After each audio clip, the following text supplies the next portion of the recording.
پر جو محنت اور قرآن کریم کو صحت کے ساتھ پڑھنے کا جو اہتمام یہاں نظر آیا، بمبئی اور اطراف کے مکاتب میں وہ نظر نہیں آتا۔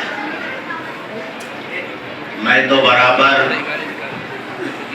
مکاتب اور مدارس کے جلسوں میں شریک ہوتا رہتا ہوں اور طلباء کے پروگرامات سنتا رہتا ہوں۔ اچھے پروگرام ہوتے ہیں، لیکن آج اس مکتب میں شرکت کا میرا پہلا موقع ہے اور میں نے جتنا بھی پروگرام سنا، پورا پروگرام تو نہیں سن سکا۔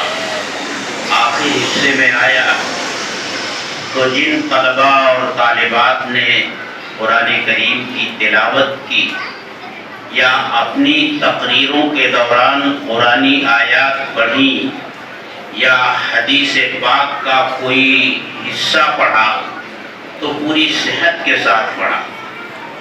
خاص طور سے میں اس چھوٹی بچی سے بہت متاثر ہوا جس نے خدمت خلق کے عنوان پر نہایت مختصر اور جامع تقریر کی، اور میں سمجھتا ہوں کہ ایک طرف تو اس طالبہ کی اپنی محنت ہے اور دوسری طرف جس استاد نے وہ تقریر تیار کی ہے اور جس طرح اسے پہلی وحی کے موقع پر حضرت خدیجہ رضی اللہ تعالی عنہا نے جو تسلی کے کلمات کہے ہیں حضرت محمد رسول اللہ صلی اللہ علیہ وسلم سے، جس طرح حدیث کے ان جملوں سے استشہاد کیا ہے اور استدلال کیا ہے خدمت خلق کے اوپر، وہ اس استاد کے باکمال ہونے کی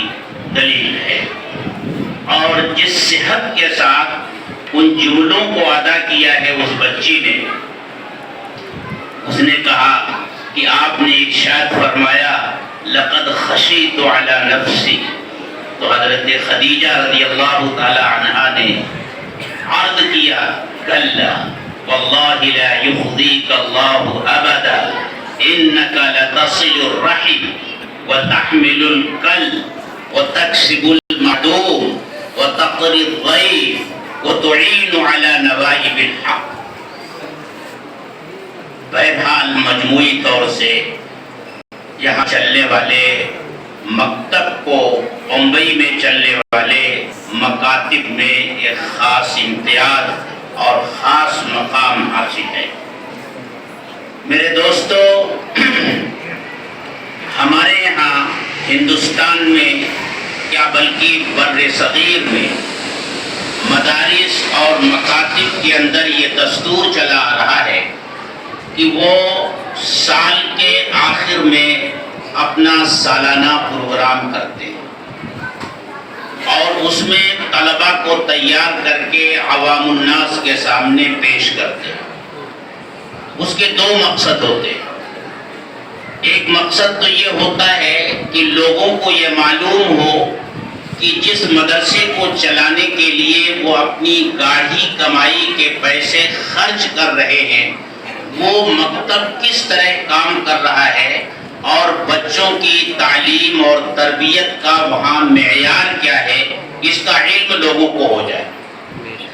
اور دوسرا بڑا مقصد یہ ہوتا ہے کہ اس بہانے سے لوگوں کے سامنے اکابر علماء کو بلا کر دین کی بات کروائی جائے اور دینی تعلیم کی طرف لوگوں کو متوجہ کیا جائے، اور جو طلباء حافظ قرآن ہوتے ہیں ان کو ان کے سروں پر دستار باندھ کر لوگوں کے سامنے پیش کیا جائے اور لوگ یہ خوشنما منظر اپنی آنکھوں سے دیکھیں تو شاید کسی اللہ کے بندے اور بندی کے دل میں یہ خیال پیدا ہو جائے کہ میں بھی اپنے بچے کو حافظ قرآن بناؤں گا یا حافظ قرآن بناؤں گی۔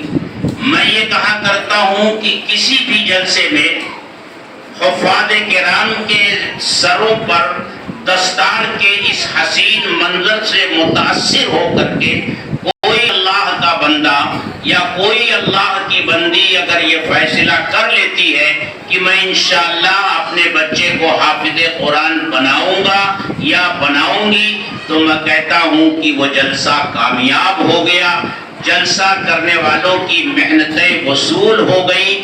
جن لوگوں نے اس جلسہ کو کرنے کے لیے مالی تعاون دیا یا بھاگ دوڑ کی، ان کی محنتیں اور ان کا مالی تعاون قبول ہو گیا۔ میری مائیں بہنیں سوچ رہی ہوں گی کہ مغرب بعد سے پروگرام ہو رہا ہے اور ہم سب نیچے جمع ہیں، لیکن ہمارے متعلق کوئی بات ہی نہیں آ رہی ہے۔ تو میری مائیں بہنیں اپنا دل چھوٹا نہ کریں، وہ تو دینی معاملات میں ہم مردوں سے آگے ہی رہتی ہیں۔ دیکھیے مسجد کے اوپر کے حصے میں کسی نے کھڑے ہو کر کے یہ نہیں کہا کہ ہم مسجد اور مدرسے کو تعاون دینا چاہتے ہیں۔ بچوں کو تو انعام دیا، لیکن مسجد اور مدرسے کو تعاون دیں گے یہ کسی مرد نے کھڑے ہو کر کے نہیں کہا۔ نیچے سے یہ تقاضا آیا، ماؤں بہنوں کی طرف سے یہ تقاضا آیا کہ ہم دینا چاہتی ہیں، کوئی لینے والا ہمارے پاس آئے۔ تو منتظمین نے پھر اعلان کیا کہ ہاں لینے والے جھولیاں لے کر آپ کی خدمت میں جا رہے ہیں اور آپ جو تعاون دینا چاہتی ہے وہ دیجیے۔ جذبہ انفاق کو میں سلام کرتا ہوں۔ میری مائیں بہنیں، یہ کوئی پہلا موقع نہیں ہے۔ اللہ کے رسول صلی اللہ علیہ وسلم کی حیات طیبہ کا مطالعہ کیجئے تو اس مسئلے میں، انفاق کے مسئلے میں مائیں اور بہنیں آگے رہی ہیں۔ سب سے پہلے جو مال اللہ کے رسول صلی اللہ علیہ وسلم کے اوپر خرچ ہوا اور جس ذات نے اپنا تمام مال اور اپنی بہت بڑی تجارت کو اللہ کے رسول صلی اللہ علیہ وسلم کے لیے اور اس پیغام کے لیے جو آپ لے کر اس دنیا میں تشریف لائے تھے خرچ کر دیا، وہ کوئی اور نہیں، آپ کی زوجہ محترمہ حضرت خدیجۃ الکبریٰ رضی اللہ تعالی عنہا ہے۔ اسی طرح اپنی جان دینے کے مسئلے میں بھی اسلام کے لیے پہلی شہادت ایک خاتون نے دی ہے، مردوں سے پہلے۔ اسی طرح ہر معاملے میں خاتون اسلام یا تو مردوں کے شانہ بشانہ رہی ہیں یا ان سے کچھ آگے ہی رہی ہیں۔ جہاں تک تعلق ہے اللہ کے رسول صلی اللہ علیہ وسلم کی ذات گرامی کے ساتھ تعلق کا اور محبت کا اور عقیدت کا اور عشق کا، تو صحابہ کرام رضی اللہ تعالی عنہ سے پیچھے صحابیات نہیں رہی ہیں۔ اس کے تفصیلی واقعات ہیں، اس موقع پر میں ان تفصیلی واقعات کو ذکر کر کے اپنی بات کو طویل نہیں کرنا چاہتا۔ میں آپ کو یہ بتانا چاہتا ہوں کہ یہ جو مکاتب اور مدارس ہیں، یہ سال میں جو اپنا پروگرام منعقد کرتے ہیں تو ان کا دو مقصد ہوتا ہے۔ ایک یہ کہ مدرسے اور مکتب کی کارکردگی لوگوں کے سامنے آئے، اور دوسرا بڑا مقصد یہ ہوتا ہے کہ شاید اللہ کے کسی بندے کے دل میں یہ جذبہ پیدا ہو جائے کہ میں بھی اپنے بچے کو حافظ قرآن بناؤں گا۔ میرے دوستو، یہ مدرسے اور یہ مکاتب جو ہمارے ملک میں جال کی طرح پھیلے ہوئے ہیں، ہر بڑے شہر، قصبے، دیہات اور گاؤں میں یہ مدرسے اور مکاتب قائم ہیں۔ اللہ ہی بہتر جانتا ہے کہ ان کی تعداد کتنی ہے، کیونکہ اب تک کوئی ایسا سروے نہیں ہوا ہے جس میں یہ بتایا گیا ہو کہ پورے ہندوستان میں مکاتب اور مدارس کی تعداد کتنی ہے، لیکن بلا خوف تردید یہ بات کہی جا سکتی ہے کہ لاکھوں سے متجاوز ان مدارس اور مکاتب کا جال ہمارے ملک میں پھیلا ہوا ہے۔ اور آپ یقین جانیے کہ اس وقت ہندوستان میں جو کچھ رونق نظر آ رہی ہے دین کی، اسلام کی اور مسلمانیت کی اور شعار اسلام کی، یعنی ہمارے سروں پر ٹوپی، چہروں پر داڑھی اور بدن پر لباس کرتے کی شکل میں، پجامے کی شکل میں، یہ سب صدقہ ہے انہی مدارس اسلامیہ کا۔ بلکہ میں تو پوری جرأت کے ساتھ بڑے بڑے جلسوں میں یہ کہا کرتا ہوں کہ اگر ہمارے ملک میں یہ مدارس اسلامیہ نہ ہوتے تو جو اور تنظیمیں اس وقت ہمارے ملک میں پائی جا رہی ہیں ان کا بھی کوئی وجود نہ ہوتا۔ سب کی سب انہی مدارس اسلامیہ کا صدقہ ہے، انہی کا ثمرہ ہے۔ میں سب سے پہلے جمعیت علماء کو مثال میں پیش کرتا ہوں کیونکہ میرا اس سے تعلق ہے، تاکہ کسی کو بات بری نہ لگے۔ میں کہتا ہوں اگر مدارس اسلامیہ نہ ہوتے تو جمعیت علماء بھی نہ ہوتی۔ جمعیت علماء کی بنیاد حضرت شیخ الہند کی فکر پر رکھی گئی۔ شیخ الہند کہاں سے آئے تھے؟ مدرسے کے ہی پروردہ تھے۔ اس کے پہلے صدر مفتی کفایت اللہ کہاں سے آئے تھے؟ صاحبان الہند کہاں سے آئے تھے؟ مجاہد ملت کہاں سے آئے تھے؟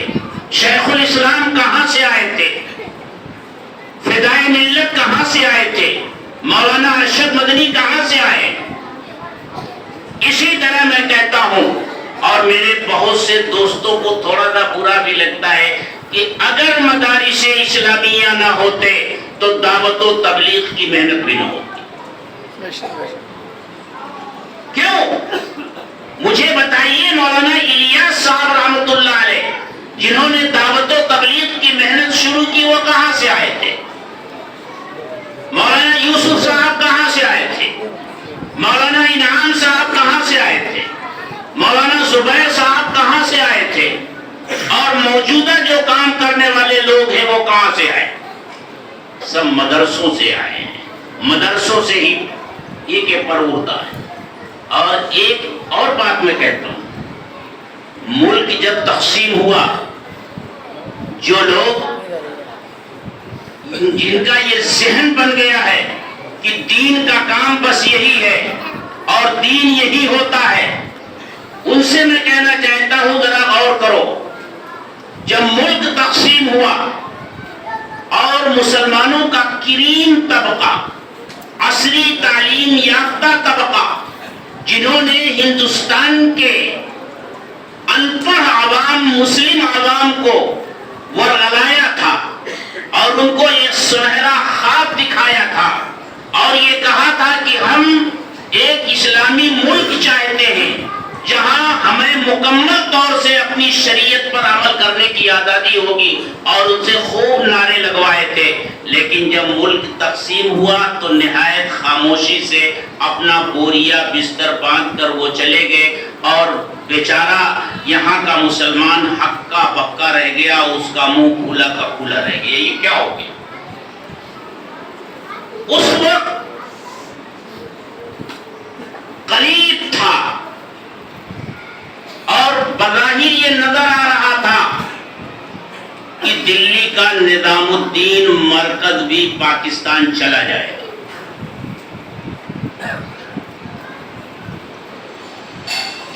لیکن ہوا کیا؟ سہارنپور میں حضرت شیخ الحدیث رحمۃ اللہ علیہ کے کچے مکان میں ہمارے اکابر ثلاثہ جمع ہوئے۔ حضرت شیخ الاسلام مولانا حسین احمد مدنی رحمۃ اللہ علیہ اور حضرت مولانا عبد القادر رائے پوری رحمۃ اللہ علیہ اور حضرت شیخ الحدیث مولانا زکریا رحمۃ اللہ علیہ۔ دلی سے ٹرینیں لاہور کے لیے ہر ہفتے جا رہی تھی اور مغربی یوپی کا مسلمان اپنے بستر باندھ چکا تھا۔ سہارنپور کے اسٹیشن کی طرف سواریوں کا رخ تھا۔ ہر جانے والی سواری پاکستان جانے والوں کو لے کر سہارنپور کے اسٹیشن کا رخ کر رہی تھی۔ ایسے ماحول میں ہمارے یہ اکابر ثلاثہ جمع ہوئے، کیا کیا جائے؟ ہندوستان میں رہا جائے یا پاکستان جایا جائے؟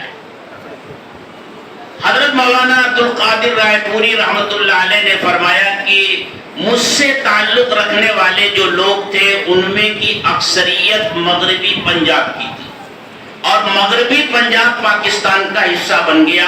اب ان لوگوں کا تقاضا ہے کہ حضرت آپ یہاں تشریف لے آئیے، لیکن میں نے ان سے یہ کہہ دیا ہے کہ میں اپنے دونوں حضرت سے مشورہ کروں گا، ان کے مشورے کے بغیر میں نہیں آ سکتا۔ حضرت شیخ الحدیث رحمۃ اللہ علیہ نے فرمایا کہ عزیز یوسف کے پاس پاکستان والوں کا فون آ رہا ہے، ان کے خطوط آ رہے ہیں کہ حضرت اب ہندوستان میں رکھا کیا ہے، اب آپ پاکستان آ جائیے اور یہاں سے دعوت و تبلیغ کا کام کیجئے۔ لیکن عزیز یوسف ان کو یہ جواب دے